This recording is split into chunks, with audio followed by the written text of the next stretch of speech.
Welcome back to the dopest show you won't get sick of. I'm Spencer. This is Sasha. Spent most of my 20s in federal prison, but I've been off heroin since April 9, 2010.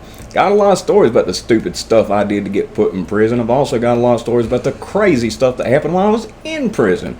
And God forbid you end up in prison. I want to make some of the same mistakes I made. So, 3 times that I got off of dope. I said the needle, but I've changed my mind. I'm going to tell the first 2 times was the needle. But the first time I want to talk about was the first time I was ever dope sick.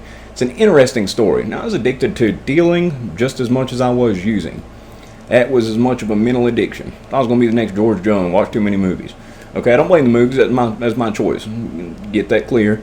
But I was addicted to it. So, I was underage, saw a family doctor. A big issue that addicts have, like 5 people sit down at a table and do a drug for the first time, one's going to walk away feeling different. A lot of the times that person has mental health issues. I have ADD, OCD, probably autistic. I'm pretty socially awkward. It's been suggested before. People that have felt uncomfortable and not quite normal their whole life that try a drug, oftentimes it makes them feel normal for the first time. Non-narcotic medications can do the same thing to balance somebody out. And, you know, I think that was my mom's thought process. She had to kick me out. I was 14. She found a piece under my pillow on the 4th of July. You know, and I was running around doing crazy stuff like that. And I had a little sister living in the house. That wasn't fair to them. But anyway, she took me to this doctor. And I'll tell that whole story later, but he was ignorant. Now, I think it was Anna Nicole, the Trim Spa baby, that one.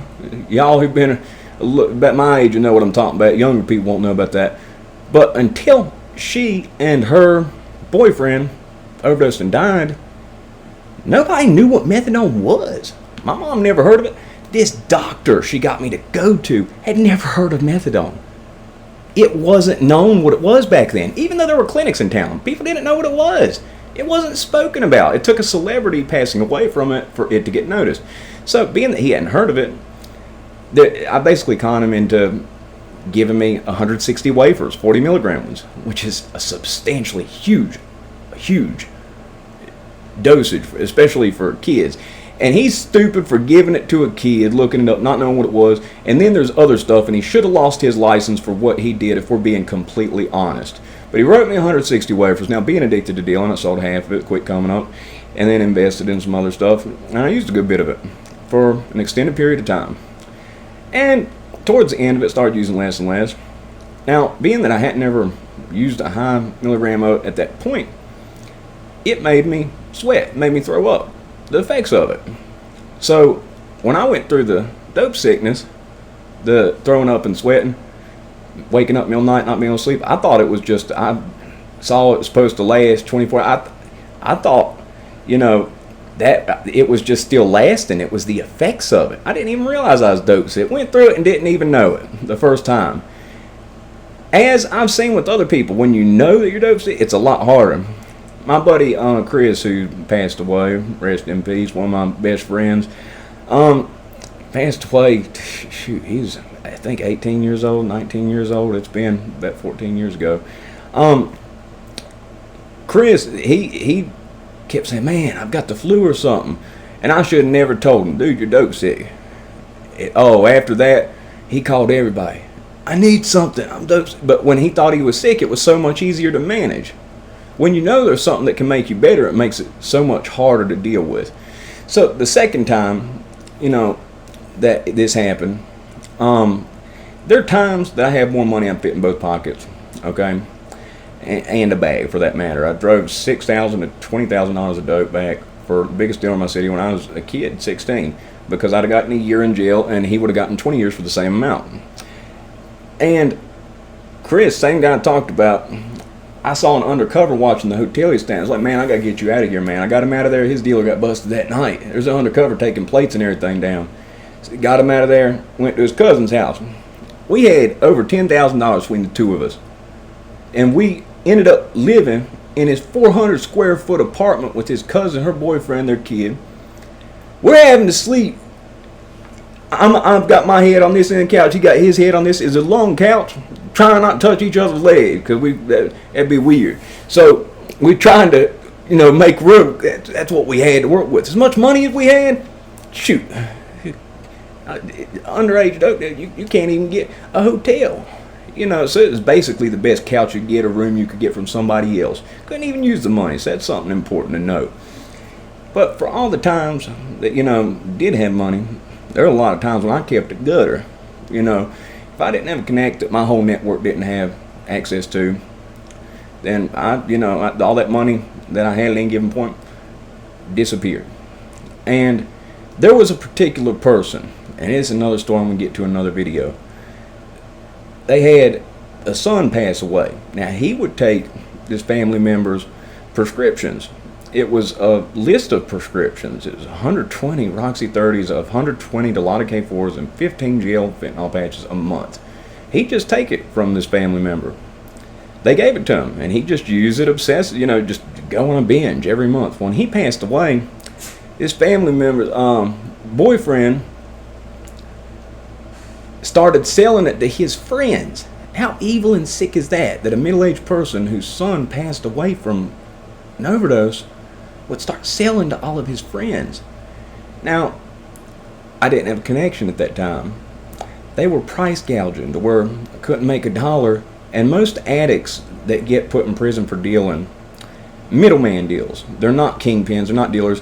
They take 100 from Bobby, 60 from Billy. They get 5 units for Bobby, 3 units for Billy. But since they'll get 10 for 150, so they'll make 2 for themselves plus make 10 extra bucks. Okay? That wasn't even possible with these people. They were charging top dollar, and this was back before it was, they were charging $1 it couldn't make $1 off it. And I'm like, listen, if I'm going to do this, y'all going to have to do something. So many I sold, they gave me one. And that's how it worked. And I hated it. I despised it. And the boyfriend, and I get it off him, he'd laugh at me and he said, you're on a downward spiral. Laugh at my addiction, my pitifulness. It made me so angry. It made me so furious. And, I was a hustler.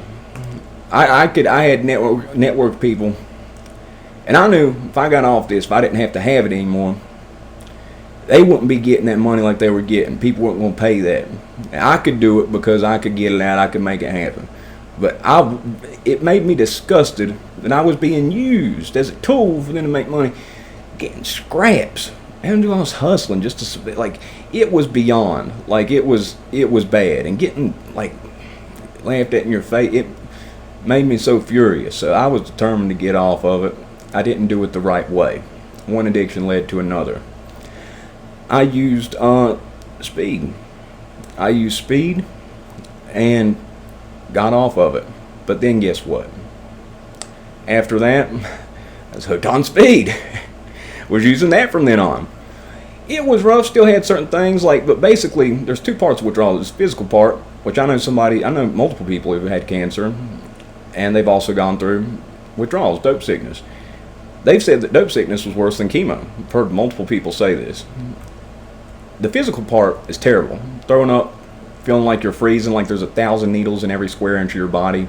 Every 20 minutes to 30 minutes, you dry heave or throw up stomach acid. You can't sleep. You don't have any energy. You can't move. You're dehydrated, but you can't sleep. And if you do fall asleep, you sleep for an hour.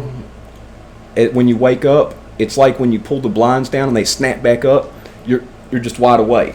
It's terrible. But there's the mental torment. You are depressed beyond what you could ever imagine. Everything is wrong, nothing's right. You feel like you'll never be okay again. You feel like you will never be okay. You've messed up. It feels permanent. Well, by doing something else, it took care of the mental part. And that's the second time I did it, but I traded one for another. And it ultimately circled back to me getting back on it again. Okay? Now, the final time, I actually did a story about it. It's only got 200 views. It's still up. I thought about deleting it and retelling it. It's a great story. But there was somebody on TikTok when I told it on there that said, you stole the story. I heard this a week ago. And I said, well, if you heard it a week ago, someone stole it from me, because I've been telling this story since 2010. I'm pretty sure it's in the best-selling book, Dope Sick, which my story is 50 pages, and I'm pretty sure that she included that part in there. So I left it up just in case somebody said something about that. But I've been telling this forever, and there's more people can tell you that than I can count.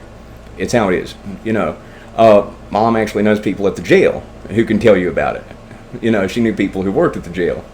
And it was at the regional jail, April 9th, 2010. Last day I did heroin. I called 911 because somebody's overdosed in my apartment. They wanted to drag him out in the hall. Then they wanted to drag him out in the street. Leave him there. I wouldn't do it. I did CPR on him. I called 911 even though I was in hiding, on the run, and had warrants. And I accepted it. Wasn't going to let him pass. Ultimately, he saved my life because he spoke up and told the truth. I was set to do 42 life in federal prison. And if he had not spoken up, if Brian Goebel had not spoken up, I would not be sitting here right now. I was set to take the fall.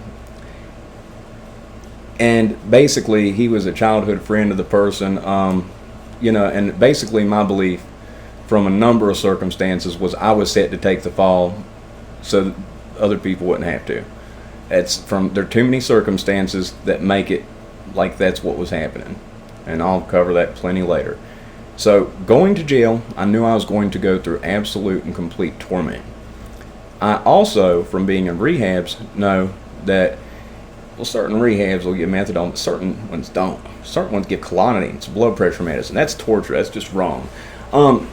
But they always give alcoholics and benzodiazepine addicts a taper because they can die from the withdrawals. So I told them I hadn't had my Xanax. And I told them alcoholic Xanax, and I said, I'm going to have a seizure. And, even in my picture, my mugshot, I was really playing up. I was like, and it's a terrible picture. I'll get it one day. But I was playing it up so much because I knew if they thought I was addicted to that, I'd get that medication, and that would make it easier to get off of it. I faked a seizure. I made myself throw up on the ground. I know it's disgusting. I laid a few feet away from it and I shook for 20 minutes. Well, they stormed in. And they hit me with an IV. I fell out, woke up. They had put me on Halidol, which is what they give to crazy people to knock them out. They kept me in the bubble room, but they didn't put me in a paper suit because I wasn't a risk to myself. And from people I know who got put in jail at the time, they said that I'd just stand there swaying all day. They kept me on that IV for like 6-7 days. And I slept the majority of it away. Still had effects. I'd wake up like 30 minutes at a time, but I slept most of it off. That wasn't enough. During that year in jail, before I got out on bond for 2 years, I thought about how I didn't have any tolerance, so it'd be cheap to get lit when I got back out again. I fantasized about it every day. Then, the lawyer brought me a piece of paper telling me I was facing 40 mandatory minimum to life. And I see a couple names he wrote down. He said, don't speak in here, they bug these rooms. Just tell me, do you recognize these names? And I read Brian Goebel. And I said, why am I getting charged with Brian Goebel? I only knew him for 2 days. I barely talked to him. The only thing I did was save his life. I didn't do anything. And I was like, oh, God. And I accepted it. Like, I was like, guess I'm going away. He told me 2 20s could be combined. I figured, well, I'll be like in my late 30s when I get out, maybe find a woman, have some kids, and I was like, I'll just get really fit and pretty. I'd accepted it. Thank God Brian Goebel spoke up. That was part of it, I'd say. But somewhere around 5-6 months in, had enough time to come off, start feeling normal again. I thought about how the bad outweighed the good. How what I was doing was not working, and I've been in more trouble than I'd ever been before in my life. And, certain interests that I got in there, watching MMA on TV, UFC reruns, and decided I was going to train when I got out, and started thinking, because when people use, it's all they think about, it's all they talk about. I had no interest. The only thing I knew how to talk about was prices, dope stories, war stories, stuff like that. Didn't have personality. Didn't have any interest. Didn't know what I liked. And I realized how it wasn't fun anymore. Even when it was fun, it wasn't fun like it used to be. It was just maintaining, and it was so bad. The bad can't just be past the good a little bit. The good has to be here, and the bad has to be way up here for an addict to usually realize it isn't working anymore. And that's what happened. It took 5 or 6 months of thinking about how I was going to get back out and use it every day. It took time of me being removed from the situation. That's what it took for me. Doesn't take it for everybody. It's what it took for me. Oh, my fiance's home. That was the end of it anyway. If you liked the video, press the like button. If not, wasted 15 minutes and 18 seconds of your time. Y'all have a good one.